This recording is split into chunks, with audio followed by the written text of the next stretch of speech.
கர்த்தருக்குள் பிரியமானவர்களே, June 23 Elon G white அம்மையார் அவர்களுடைய மாரநாதா புத்தகம், பக்கம் 347. இன்றைய காலை தியானத்திற்காக தெரிந்து கொள்ளப்பட்ட தலைப்பானது தொழிற்சங்கங்களும் அறக்கட்டளைகளும். வசனம் யாக்கோபு 5வது அதிகாரம் 7வது வசனம். இப்படி இருக்க சகோதரரே, கர்த்தர் வருமளவும் நீடிய பொறுமையாயிருங்கள். இதோ பயிரிடுகிறவன் பூமியின் நற்பலனை அடைய வேண்டும் என்று முன்மாறியும் பின்மாறியும் வருமளவும் நீடிய பொறுமையோடு காத்திருக்கிறான். செயல்புரியும் நிறுவனங்களில் ஒன்றான தொழிற்சங்கம் உலகம் தோன்றியது முதல் இதுவரை ஏற்பட்டிராத அளவிற்கு அத்தகைய ஒரு இக்கட்டு காலத்தை இந்த பூமியின் மீது கொண்டு வரும். நமது அனைத்து பெரிய பட்டணங்களிலும் அமைக்கப்பட்டிருக்கின்ற இந்த தொழிற்சங்கங்களாலும் நேச கூட்டுறவு அமைப்புகளாலும் மனிதர்கள் கட்டுகளாக கட்டப்படுதல் நடைபெறும்.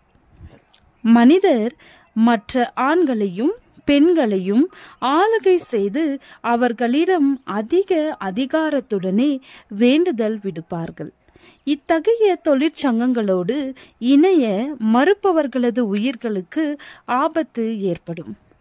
எதிர்காலத்தில் வரப்போகின்ற சம்பவங்களுக்காக ஆயத்தமாவதே தேவனுடைய மக்களின் வேலையாகும். திணறடிக்கும் வேகத்தோடு இச்சம்பவங்கள் சீக்கிரத்தில் வரவிருக்கின்றன. உலகிலே ஏகபோக தனியுரிமை பெற்ற அமைப்புகள் ஏற்படும். மனிதர் தங்களை தொழிற்சங்கங்களில் இறுக பிணைத்து கட்டி கொண்டிருக்கிறார்கள். அவைகள் அவர்களை எதிராளியாகிய சாத்தானின் மடிப்புகளில் பொதிந்து வைத்துவிடும்.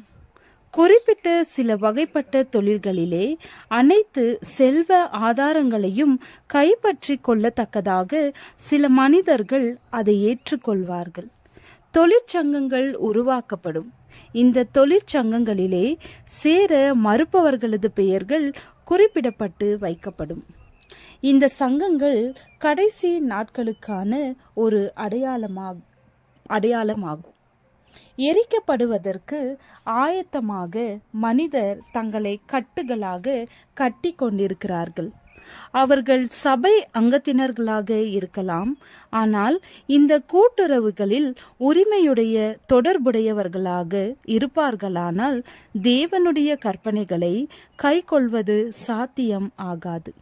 ஏனென்றால் இத்தகைய சங்கங்களில் தொடர்பு வைத்திருப்பவர்கள் 10 கற்பனைகள் அனைத்தையுமே புறக்கணிக்கிறார்கள் என்பதே பொருளாகும். அன்பு கூறுவாயாக இத்தகைய கூட்டுறவுகளை அமைத்து கொண்டு அவர்களுக்கு நியாயப்படி கிடைக்க வேண்டிய நன்மைகளை திருடி சில நிபந்தனைகளுக்கு அடியில் தவிர மற்றபடி அவர்கள் வாங்குவதையும் விற்பதையும் தடுத்து போடுகிற போது மேற்கூறப்பட்ட வார்த்தைகளுக்கு மனிதர் எப்படி கீழ்ப்படிய முடியும்? தேவனுடைய பிள்ளைகள் என்று கூறி உரிமை பாராட்டுகிறவர்கள் அமைக்கப்பட்ட தொழிற்சங்கங்களுடனோ அல்லது அமைக்கப்பட போகிறவைகளுடனோ எந்த வகையிலும் இணைத்து கொள்ள கூடாது. இதை ஆண்டவர் தடுக்கிறார். தீர்க்க தரிசனங்களை படிக்கிறவர்கள் தங்களுக்கு முன்னாக என்ன இருக்கிறது என்பதை பார்த்து புரிந்து கொள்ள முடியாதா? முக்கியமான காரியங்கள் சீக்கிரத்தில் சந்திக்கப்பட வேண்டியதிருக்கின்றன. நாம் இயேசுவை காண்பதற்காகவும் அவரது பரிசுத்த ஆவியினால் உற்சாகமடைவதற்காகவும் பாறையின் பிளவிலே மறைத்து வைக்கப்பட வேண்டும் என்றும் விரும்புகிறோம். நமக்கு இனி இழக்க நேரமில்லை, ஒரு கணமும் கூட இல்லை. ஜெபம். அனித்தியமான உலக வாழ்க்கையில் அனித்தியமான பாவ சந்தோஷத்தை நாடாமல் நித்திய ஜீவனை நாடுகிறோம். ஆமென்.